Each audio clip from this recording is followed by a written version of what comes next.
Strategic planning. Oh my God, it is so difficult for so challenging for so many people. And we just got back a survey that we had sent to a few hundred owners, executives of mid-sized manufacturers, distributors, sales agencies, selling to retailers. And the overarching theme was planning is difficult, executing on the plan is difficult, coming up with a plan is difficult. So I wanted to follow up on season 3, episode 4 on strategic planning, and just really drive home the point around strategic planning is not a thing. It is two things. There's strategy, and then there's the planning and the executing part of it, right? And I think a lot of strategies fail because people confuse the goal of strategic planning, the strategy goal, as a finish line rather than a North Star, right? They come up with a strategic goal that is too small.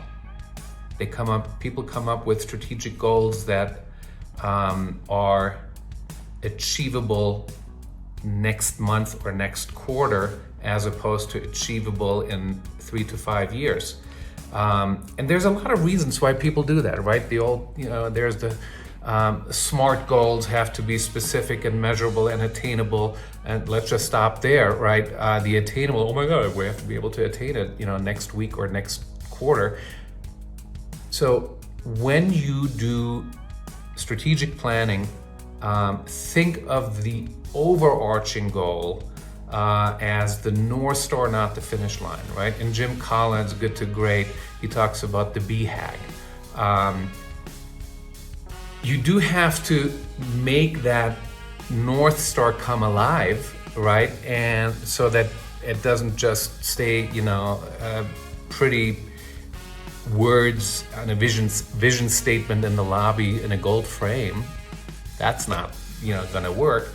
But make sure that your North Star is, as Americans, we're really good at, big goals, big, man on the moon statements, JFK, right? Alexis de Tocqueville talked about do not go for paltry aims, right? So make sure, in EOS terminology, you have rocks, but sometimes also boulders, right? Sometimes, a Mount Everest mountain you want to climb. So make sure that your strategy has a well-painted, three-dimensional image and vision from all three perspectives, right? The CMO, the COO, the CFO's perspective. Make sure you have a North Star that people can really understand, smell, feel, touch, right?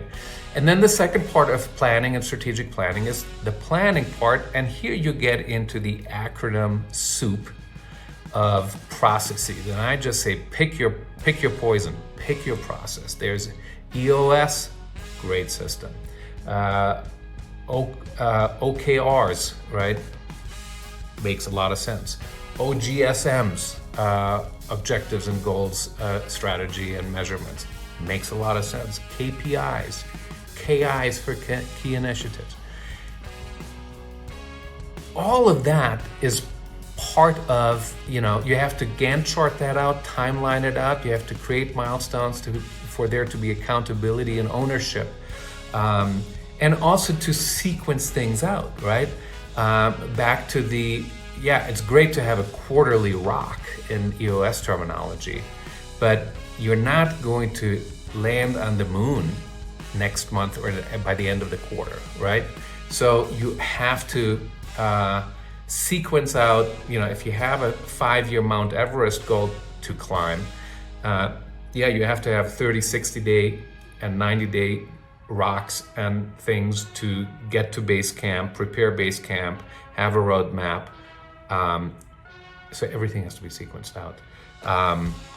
So none of that planning process is going to stick if you have paltry aims. My favorite quote is, not failure, but low aim is crime.